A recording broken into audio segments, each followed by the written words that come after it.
Certa manhã, próximo ao Natal, enquanto meditava cedo, senti como se algo tivesse se aberto em meu cérebro, como se uma nova passagem tivesse sido criada. Percebi uma energia subindo pela minha coluna vertebral. Consegui manter minha atenção no topo da cabeça enquanto a energia ascendia, passando pelo pescoço e entrando no cérebro. De repente, fui envolvido por uma corrente de luz prateada inundando meu cérebro. Havia um som semelhante a trovão ou a uma cachoeira em meus ouvidos, que aumentava de intensidade. Simultaneamente, comecei a me expandir. Não consigo descrever exatamente, mas parecia que minha consciência abrangia um espaço cada vez maior. Sentia como se estivesse deixando meu corpo para trás e me projetando pelo universo. Meu corpo tornava-se cada vez mais tênue, e os ruídos da rua quase não eram audíveis. Estava completamente absorto na visão que se desdobrava diante de mim, e uma brilhante prata, viva e vibrante, consciente me envolvendo. O pequeno eu a que eu era tornou-se um ponto de consciência observando essa grande personalidade que se desenvolvia, essa grande inteligência que parecia englobar todo o universo. Sentia-me como uma pequena rolha flutuando em um oceano, mas ciente de toda a superfície desse oceano. Minha expansão era acompanhada por uma felicidade indescritível, uma alegria e êxtase que nunca havia experimentado antes. Era uma visão incrível, e eu estava completamente perplexo com o que estava acontecendo comigo. Este é o relato do primeiro despertar súbito da energia Kundalini experimentado por Gopi Krishna aos 34 anos. Gopi Krishna foi um yogi indiano, místico, professor, reformador social e escritor. Ele foi um dos primeiros a popularizar o conceito de Kundalini entre os leitores ocidentais. Também fundou a Fundação Kundalini em Jammu, Índia, que fornece uma base científica para a prática da Kundalini. Segundo ele, teve algumas experiências semelhantes posteriormente e um período subsequente de instabilidade pessoal nos anos seguintes. Finalmente, aos 49 anos, conseguiu tornar permanente aquele estado elevado de consciência. Nos próximos minutos, exploraremos a conexão mística entre a glândula pineal e o despertar espiritual experimentado por antigos mestres e seres iluminados. Veremos como, além de filosofias antigas como o hinduísmo, os ensinamentos bíblicos também podem conter chaves e símbolos ocultos que refletem o processo de ascensão da energia Kundalini e a conexão com nossa essência divina. Ao final do vídeo, discutirei algumas práticas e técnicas para aprimorar e ativar esse processo transformador, visando alcançar níveis mais elevados de consciência e avançar em seu caminho de despertar espiritual. Em um antigo texto hindu, o Chandogya Upanishad, é dito, e dentro da cidade de Brahma, que é o corpo, há um pequeno santuário em forma de lótus, e dentro dele, há um pequeno espaço. Este você deve buscar, de fato, é o que se deve desejar compreender. Essa região pode ser ativada através de certas disciplinas, e quando ativada, pode proporcionar ao indivíduo a mesma visão do universo que todos os grandes místicos da Terra descreveram. Segundo as próprias palavras de Gopi Krishna, nessa percepção, o mundo não é visto como uma criação sólida, real e objetiva.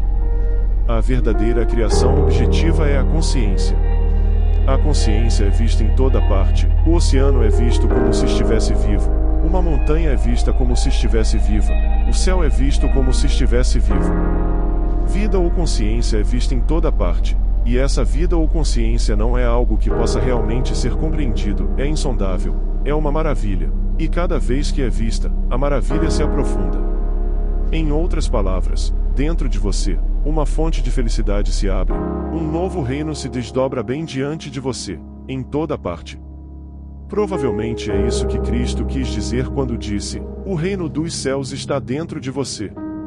Este é o Nirvana de Buda, este é o Brahman dos Upanishads, e este é o estado de Vadat mencionado pelos místicos sufis.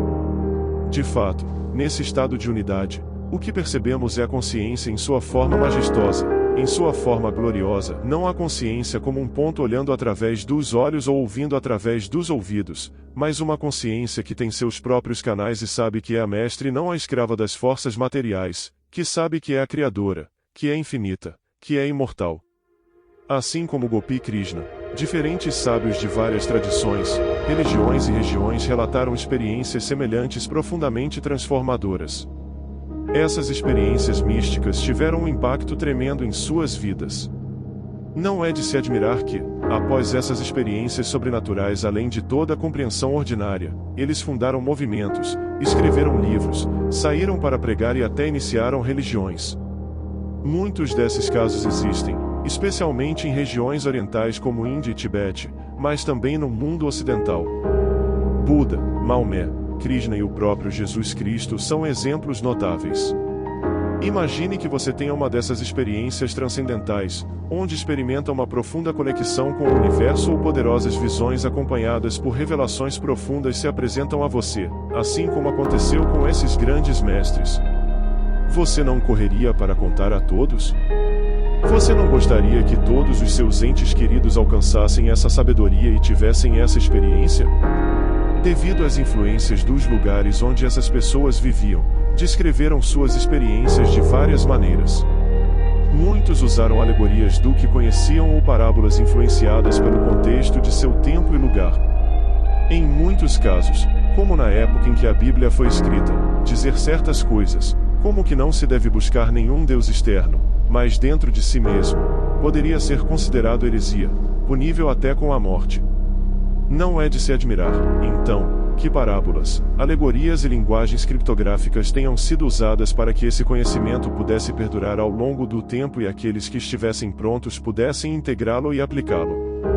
Não é preciso muita investigação para notar que muitas dessas experiências, narradas em regiões e épocas tão diferentes, compartilham elementos similares e certos fios condutores comuns.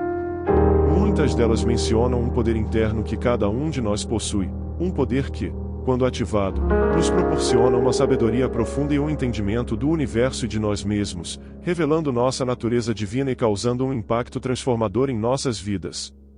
Somos muito mais do que um corpo de carne e osso, o resultado do acaso e da evolução, navegando em uma esfera flutuando por um universo criado aleatoriamente. Nossos corpos e o que percebemos como nosso eu não são a causa de nossa consciência, mas sim o resultado. Somos uma projeção da mente do todo, uma porção manifesta do Espírito Divino ou, como se diz no Cabala, uma projeção mental do todo. Nossos corpos são o que vemos com nossos olhos, o que percebemos com nossos sentidos físicos, mas essa é apenas a parte mais densa que se materializa neste plano físico de existência. Acima desse corpo, é dito que temos vários corpos mais sutis, que vibram em frequências diferentes, por estarem fora do alcance de percepção de nossos sentidos materiais, permanecem além da nossa consciência cotidiana.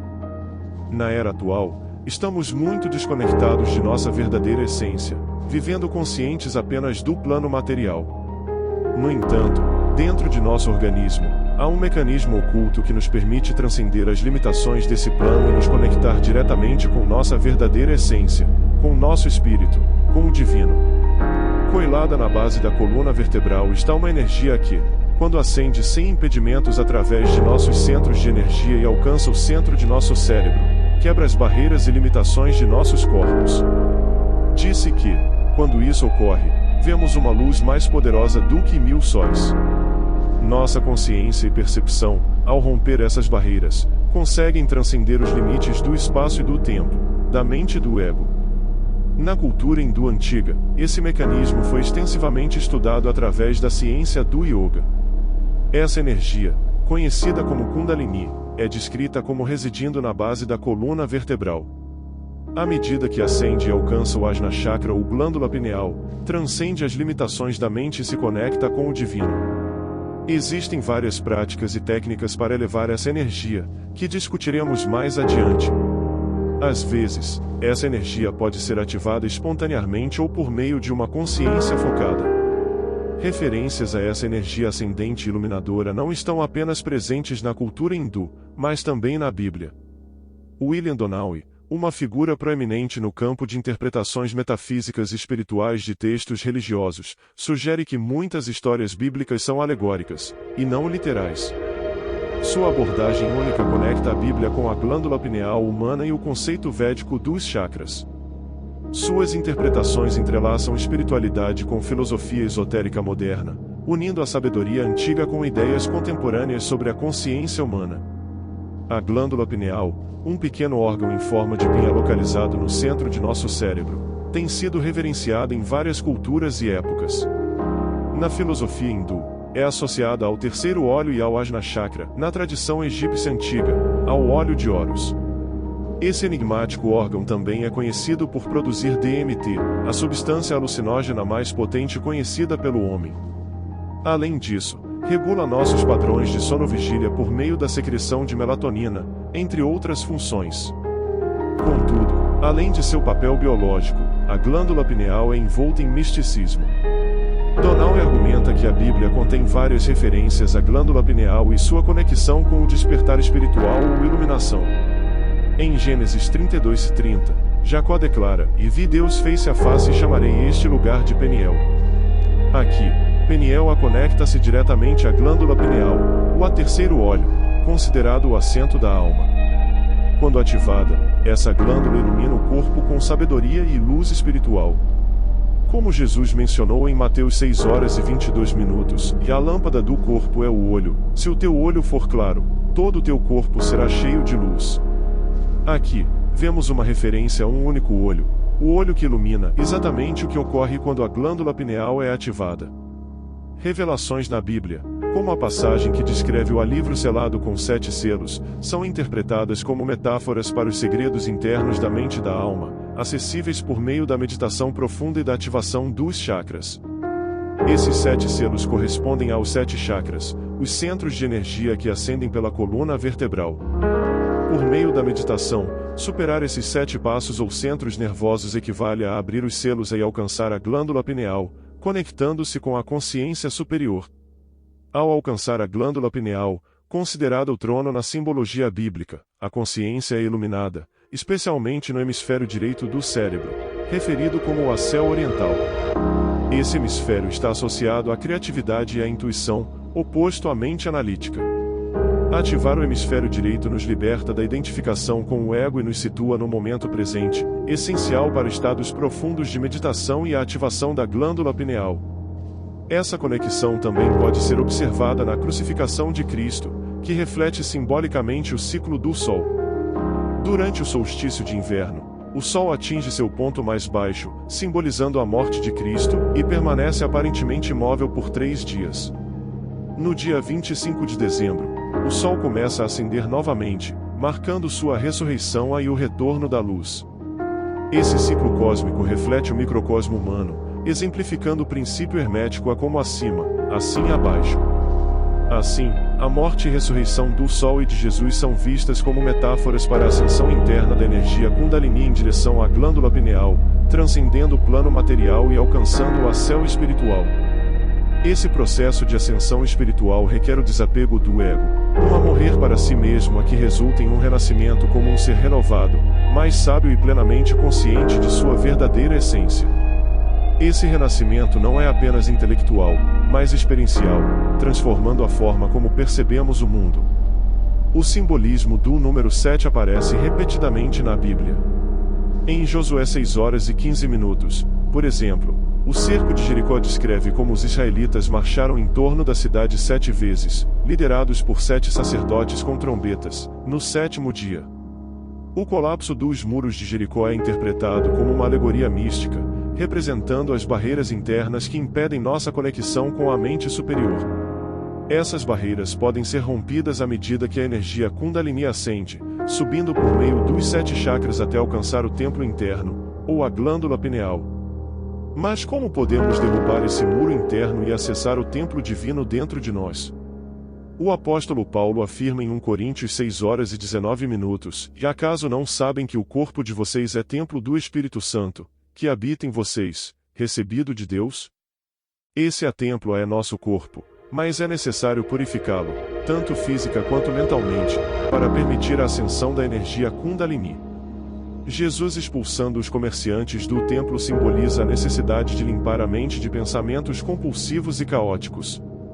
Para elevar a energia Kundalini até o Ajna Chakra e ativar a glândula pineal, a mente precisa estar o mais livre possível de pensamentos intrusivos e inquietos. Isso é alcançado por meio da meditação e de um estilo de vida disciplinado.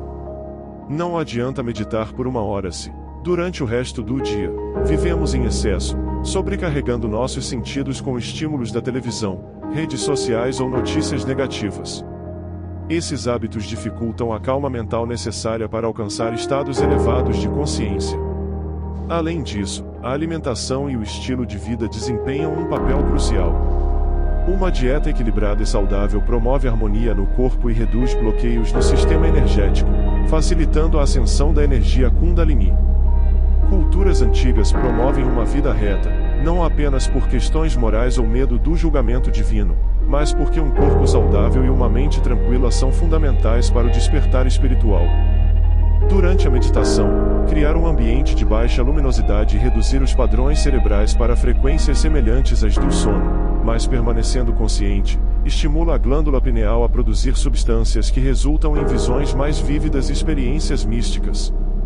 Um fator essencial nesse processo é preservar nossa energia sexual. A energia sexual, considerada a mais poderosa, está intimamente ligada ao processo de ativação da Kundalini e estados místicos. Ela é a energia criativa da vida, e seu uso consciente é vital para o progresso espiritual. Diversas práticas podem ajudar a acender a energia Kundalini. Técnicas específicas de yoga, como asanas, pranayamas, exercícios de respiração e bandhas, contrações musculares para direcionar a energia, são recomendadas. Bandhas, por exemplo, ajudam a purificar o corpo, equilibrar a energia e facilitar o despertar espiritual. Existem 3 principais bandhas. 1. Mula Bandha, trava da raiz, contração dos músculos do períneo para direcionar a energia da base da coluna vertebral para cima. 2. Uddiyana Bandha, trava abdominal, elevação dos músculos abdominais em direção ao diafragma para ativar o afogo digestivo e elevar a energia. 3. Jalandhara Bandha, trava da garganta, inclinação do queixo em direção ao peito e contração da garganta para redirecionar o fluxo de energia para o cérebro. Quando aplicados simultaneamente, esses 3 bandhas formam a Maha Bandha, a grande trava, essencial em práticas de yoga como Hatha e Kundalini Yoga. Essas técnicas fortalecem o equilíbrio energético e aumentam a eficácia das práticas espirituais. Concluindo, ao integrar essas práticas e princípios, podemos alcançar um estado mais elevado de consciência, conectar-nos com nossa essência divina e viver uma vida mais rica e significativa.